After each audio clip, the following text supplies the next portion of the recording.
On January 11, 2023, I and my husband we celebrated our twins' birthday. They were 2 years old, and it was really a happy moment for us. You know, it was just like yesterday we gave birth. I gave birth to them, and they're already two. So that day, I remember that day, we got them a cake, a special cake, and we took them to school and they celebrated with their friends in school. So after the event of that day, some few days later, something drastic, something terrible happened. Um, I woke up. I woke up that morning and I felt this immense amount of pain, stomach pain. It was so serious. I don't think I've ever felt that amount of pain my entire life. So the pain kept on, and even though I tried taking, despite trying to take several, medications, over-the-counter medications that I know about, which normally, I do get relief after taking them. But that day, those medications I took didn't work. I tried everything I knew, and then I also tried some home remedies, but they didn't work. So it got to a point, I told my husband that we need to go to the hospital. It's getting much more severe, and I cannot take the pain anymore, so we need to go to the hospital.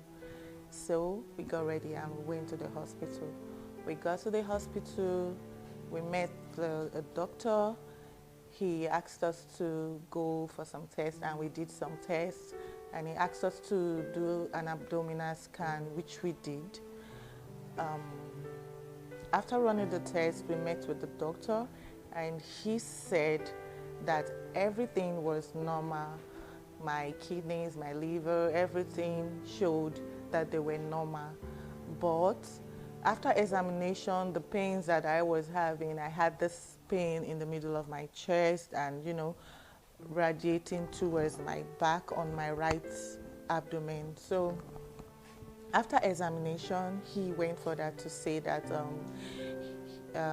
what I'm going through is peptic ulcer, and it's a severe case of peptic ulcer. So he said I needed to be put on admission in the hospital. I needed to be admitted in the hospital. So I agreed, and I was placed on admission, and I was given some medications. I was given injections. I was, the IV fluid was given. I was on infusion. So after some days, I had spent about 3 days in the hospital, but there wasn't any improvement after those days. There was no improvement. Instead, my condition was worsening. I was getting weaker by the day. I couldn't keep anything down. I couldn't eat any food. I couldn't drink water. I was just on IV fluid. So the hospital, I think I met with my doctor on that third day, and he said he's going to refer me to go for an endoscopic scan. So he said that would be the next procedure for me to go through. So I have to go for an endoscopic scan, so they would, be able to know what's happening. And then I was discharged. Despite my condition not improving, I was discharged from the hospital. So I went home. I was given some prescription drugs. I took them with me, and I went home with my husband. So on getting home, everything just, was just rapidly getting worse by every second. I couldn't eat. I couldn't take anything. Even the medications I was given, I couldn't take any one. If I tried to take anything, I threw up. So I knew at this point that we had to take another step. I knew at this point that my life was in danger. So I told my husband, we need to go back to the hospital. We need to go back to the hospital. I need to be admitted back in the hospital because I can't stay home with this condition that I'm in. There's no improvement, and my health condition is getting worse. So we went back to the hospital, but the hospital refused to admit me. They actually said they can't place me on admission anymore. I've been discharged already, so we need to go for the endoscopy scan, and then we can take it up from there. So we decided to go for the endoscopic scan. But meanwhile, I was in so much pain. Like I don't think there is anything I can compare to the pain I went through. I was in so much pain. I was crying, I was wailing, groaning, anything you can think about somebody that's in pain. That was exactly what I was going through. So I begged them that they should give me something to at least give me the strength to get to the laboratory to be able to do the test, because I couldn't even move. So I think they gave me some painkillers and something through. They injected me with some painkillers, so I was able to, get up from the bed, and we went to the laboratory. And when we got to the laboratory, the injection they gave me was already, wearing off, and the pain came back much more intense.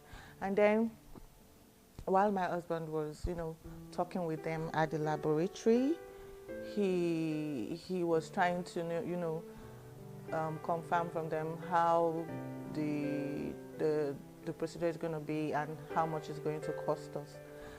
So I noticed that my body system was changing. My eyes were getting so yellowish, and when I went to the restroom to ease myself, I noticed that my urine was very, very yellowish. Like I don't even know which color to describe it. It was so dark. I've never seen urine with that color before. So I was, really, really shocked.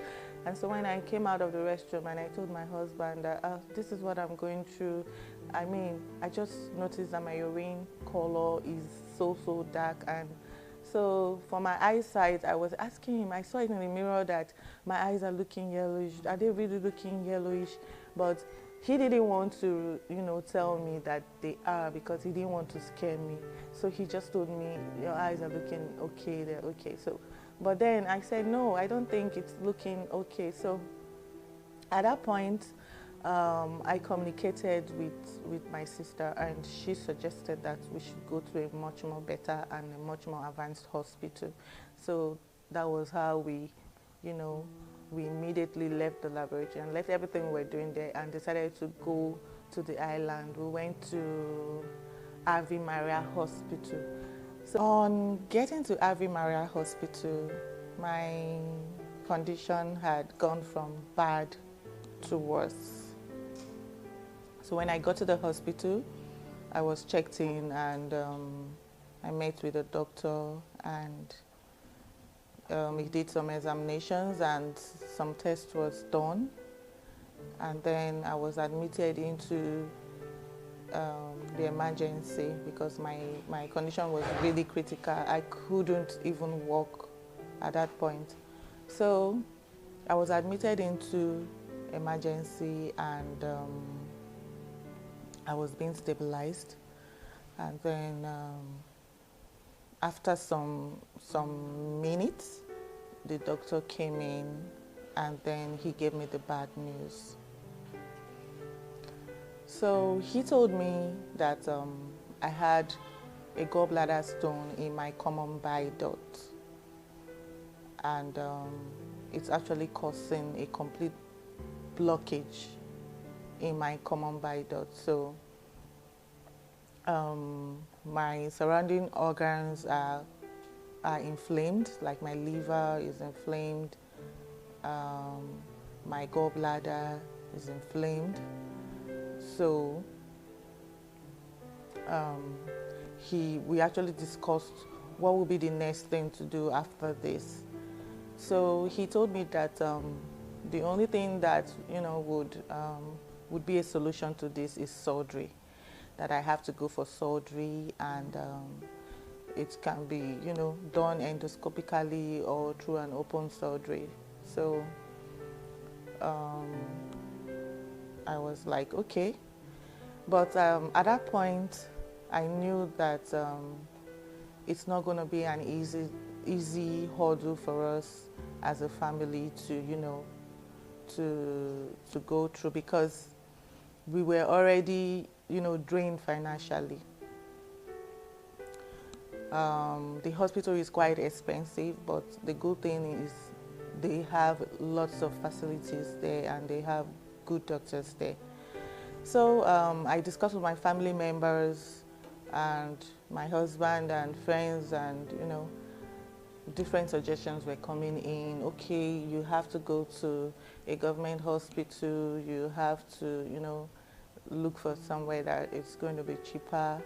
This doing this surgery in this hospital is way too expensive. So my husband decided to go out and search for other hospitals within the vicinity that would come at a reduced rate. So a couple of hospitals were suggested to him. So he decided to go around and check out those hospitals. So at the end of the day, he came back. After some hours, he came back and he suggested that we move over to Evercare Hospital. So that was how we left Ave Maria and we moved over to Evercare Hospital. So we got to Evercare Hospital very late. I was checked into an emergency and further test was done, and I went through a CT scan and all that. So after some hours in emergency, I was moved over to the ward and they tried to stabilize me, and the following morning I met with my doctor. My doctor told me I was jaundiced and they needed to bring it down. Secondly, I was dehydrated. I was so weak. I hadn't eaten in like a week. I hadn't drank water in like a week. So they needed to, do something to make me be able to keep food and water down so I can regain my strength and be able to go through with the procedure. So in the next 3 days, they concentrated on bringing the jaundice level down and trying to make me regain my strength by, having me eat food and being on IV fluid. So I got a bit better. The pain was managed, and I think by the 3rd day I felt a bit better. So my daughter came in and we had a discussion about the procedure and everything that needed to be done and the decision that had been made for me. So it was decided that I had to go through an endoscopic procedure for the removal of the stone, which is actually through my mouth. So the reason for that was because that was a lesser risk procedure, and they didn't want to take much risk on me, so that procedure was chosen. And we agreed, and the amount was discussed, and payment was made, and we fixed a date and time for the procedure, and I was asked to go on a fasting diet. I think the procedure was to take place the following day. Yeah. So we discussed on that, and after discussion, I started preparing my mind and preparing myself for my procedure. I think I will come to the end of this video at this time. I don't think I will be able to share everything that I went through in this video alone. So by the next video, I will give a much more detailed detailed explanation about everything I went through, and I would carry you guys along about my experience. So this video has to come to an end now, and please watch out for the next video.